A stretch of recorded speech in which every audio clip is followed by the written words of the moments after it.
कि भगवान अपने पुत्रों को समझाते हैं कि संतों का अपमान मत करना, यदि संतों का अपमान करोगे तो मैं भगवान होकर भी तुम्हारी रक्षा नहीं करूंगा। पूरी कथा सुनिएगा, बहुत बहुत अद्भुत कथा है। भगवान के पुत्र बोले, पिताजी तो ऐसे ही बोलते रहते हैं, संतों का अपमान मत करो, संतों का सम्मान करो, संतों को प्रणाम करो, संतों के सुंदर वाणी को सुनो। भगवान कृष्ण की बात पर विशेष ध्यान ना देकर के और भगवान के सांब आदि पुत्रों ने संतों का अपमान किया, जिसकी वजह से संतों ने यदुवंशियों को श्राप दिया कि सांब के पेट से एक लोह पिंड जन्म लेगा और तुम्हारा पूरा कुल सर्वनाश हो जाएगा। यदुवंशी दौड़े दौड़े गए भगवान कृष्ण के पास और द्वारिकाधीश से जाकर के कहा, आप द्रौपदी की लाज बचाते हैं, पांडवों को महाभारत युद्ध जिता देते हैं, ब्रजवासियों की रक्षा के लिए नख पर गिरिराज्य धारण कर लेते हैं, लेकिन आज ये आपदा आ पड़ी है आपके ही वंश यदुवंश पर, हमको मरने का श्राप लगा है, नाथ रक्षा करो। द्वारिकाधीश बोले, जब हम समझाते हैं तब तो समझते नहीं हो, और जब आपत्ति विपत्ति आई है तो चले आए चरणों में। बंधुओं देखो, संकट जीवन में आवे और उसके बाद भगवत स्मृति जो करे उसको श्रेष्ठ भक्त नहीं कहा गया। मतलब आप वैसे तो हनुमान चालीसा नहीं करते, लेकिन जब भय लग रहा है तो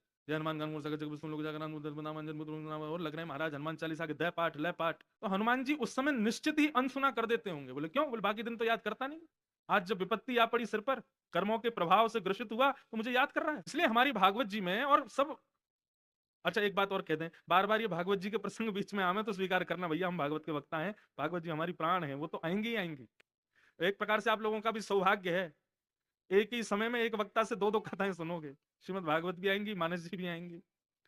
तो एक प्रकार से सोमनाथ काशी मिलन महोत्सव तो है ही, बाकी ये द्वारिकेश और अवधेश का भी मिलन महोत्सव, हमारे द्वारिकाधीश और वहां अवध बिहारी, इनका भी मिलन महोत्सव है। तो बीच बीच में कृष्ण भी आते रहेंगे, उनका स्वागत कीजिएगा।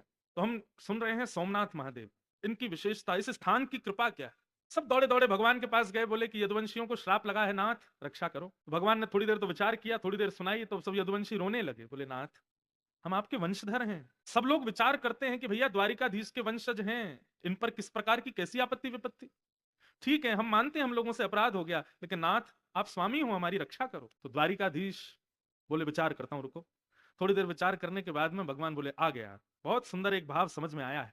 यदुवंशी दौड़े दौड़े गए, बोले भगवान बताओ ना क्या करें, कैसे बचें श्राप से। तो द्वारिकाधीश बोले, देखो हमारे इस सौराष्ट्र की भूमि में एक शंकर जी का मंदिर है और उनका नाम है सोमेश्वर महादेव श्री सोमनाथ। और सोमनाथ भगवान की कथा भगवान कृष्ण ने यदुवंशियों को सुनाई। यदुवंशी बोले कौन है सोमनाथ, इनका क्या प्रभाव है।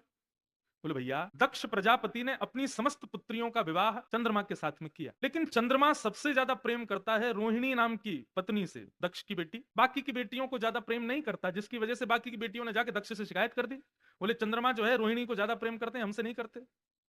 रोष में भर करके बिना सोच विचार किए दक्ष ने श्राप दे दिया, तुमको रूप का बहुत अभिमान है चंद्रमा, मैं तुमको श्राप देता हूं, तुम अपने रूप से विहीन हो जाओ। चंद्रमा थोड़े घबराए, लेकिन फिर मुस्कुरा के बोले, ससुर जी आपने श्राप तो हमको दे दिया कि हम रूप से विहीन हो जाएं धीरे धीरे, लेकिन इससे विधवा तो आपकी बेटियां ही हो जाएंगी। दक्ष प्रजापति बोले, ये तो मैंने सोचा ही नहीं, केवल एक बेटी के प्रेम को देख करके बाकी बेटियों ने आपसे शिकायत कर दी और आपने हमको रूप विहीन होने का श्राप दे दिया, परंतु इससे भला किसी का नहीं होगा, बल्कि आपकी सारी बेटियां विधवा हो जाएंगी जिस दिन मैं अदृश्य हो जाऊंगा। दक्ष प्रजापति बोले, अब क्या करें, श्राप तो लग गया, अब तो कोई उपाय नहीं। तब इसी भूमि पर साक्षात चंद्रमा प्रकट हुए और उन्होंने महादेव की उपासना की, महादेव को प्रणाम किया।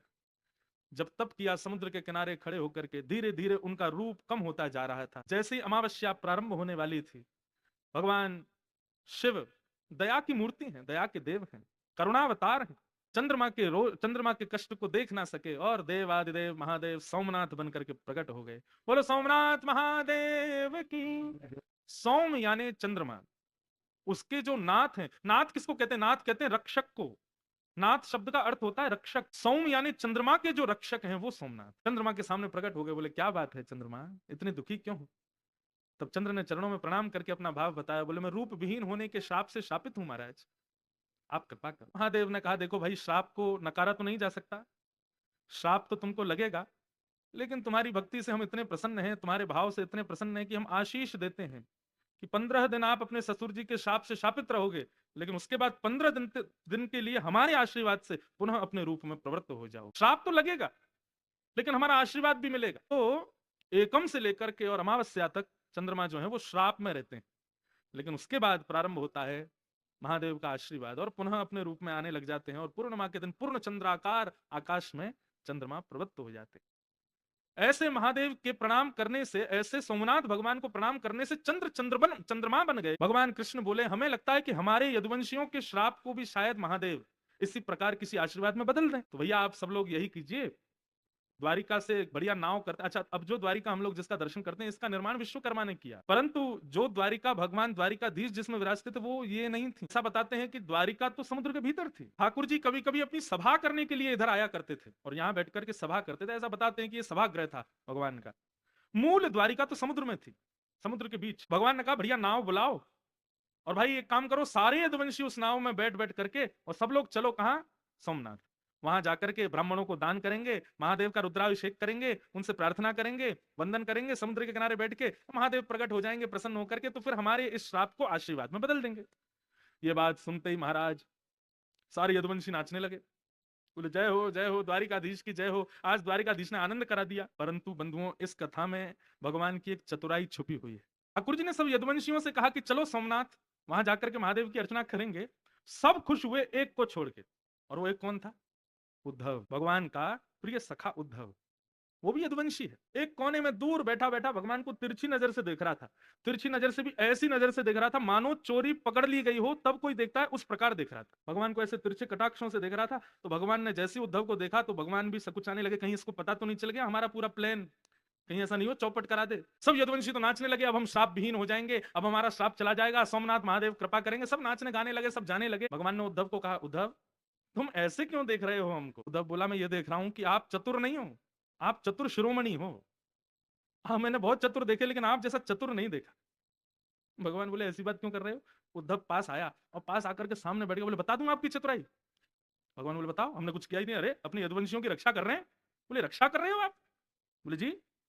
तब उद्धव ने कहा, भगवान ये श्राप लगना, सूतक लगना, पातक लगना, पुण्य होना, पाप होना, ये सब जितने भी हमारे पाप पुण्य पातक सूतक श्राप आदि ये जो भी क्रियाएं हैं, ये उनको लगती हैं जो ब्रह्मा की बनाई पृथ्वी पर रहते हैं। और आपकी ये द्वारिका नगरी ब्रह्मा ने नहीं बनाई। इसका मतलब द्वारिका में रहने वाले प्रत्येक यदुवंशियों को भले ही संतों ने श्राप दिया हो, लेकिन यहां पर ये ब्रह्मा की भूमि नहीं है, इसलिए सूतक पातक श्राप इनका प्रभाव होता ही नहीं है। आप जबरदस्ती सब यदुवंशियों को नाव में बैठा के वहां ले जा रहे हो सोमनाथ, वो ब्रह्मा की बनाई हुई भूमि है। ये जैसे ही नाव से उतरेंगे, नाव से उतरते ही सबको श्राप लग जाएगा। आप श्राप विहीन करवाने नहीं, श्राप लगवाने ले जा रहे हो वहां पे। भगवान ने तुरंत मुंह डरा दिया उद्धव का, बोले चुप, किसी से कहना मत इस बात को। समझ में आई बात? यदुवंशी सोमनाथ आकर के महादेव से श्राप विहीन होने के लिए थोड़ी आए थे, बल्कि उनको श्राप लगा ही यहीं आकर के। क्यों? क्योंकि जिस नगरी में वो रहते हैं वो ब्रह्मा ने बनाई नहीं है, वहां श्राप लग ही नहीं सकता। भगवान जानबूझ करके महादेव की सहायता लेने आए, बोले कि आप ही लगवाओ। क्यों? क्योंकि ठाकुर जी जानते हैं यदुवंशी मेरे जाने के बाद में पृथ्वी पर भार बन जाएंगे, इनको शाप लगना अति अनिवार्य है। तो उद्धव का मुंह बंद किया भगवान ने, बोले कि तुझको कैसे पता मेरी सब बातें? उद्धव बोला, आपका सखा हूं। और सखा का मतलब मित्र नहीं होता, सखा का मतलब केवल फ्रेंड नहीं होता। सखा का मतलब सह खादती, सह खेलती, संग खावे संग खेले, संगी सब क्रिया करे, वो सखा है। मैं सब जानता हूं आपके मन की बात। और उद्धव ने कहा, मैं ये भी जानता हूं आप सबको लेके जाओगे, मुझको नहीं लेके जाओगे, आप मुझको यहीं छोड़ के जाओ। भगवान ने कहा, मैं चाहता हूं कि मेरे बाद ये यदुवंशी सब श्राप से नष्ट हो जाएंगे, द्वारिका समुद्र में डूब जाएगी। उद्धव, तब मेरी भक्ति की ध्वजा को लेकर के तुम पृथ्वी पर भ्रमण करना, इसलिए तुमको नहीं लेके जाऊंगा। और भगवान देखते ही देखते सब यदुवंशियों को लेकर के सोमनाथ आए। और जैसे ही नाव से उतर करके उन्होंने यहां अपने पैर रखे हैं, रखते ही, ये ब्रह्मा की भूमि है, संतों का सबका श्राप लगता चला गया। अपने जाकर के सोमनाथ महादेव से कहा हो कि हमारे श्राप को हमसे विहीन कर दीजिए, लेकिन भगवान कृष्ण ने भी कहा, बोले बिल्कुल मत करना, लगे रहने, ये सब यदुवंशी हैं। और रही बात हमारे श्राप को विहीन करो, तो सोमनाथ महादेव ने किया। यहां आकर के वे सब वरदान मांगने आए थे कि हम सदा के लिए अजर अमर हो जाए।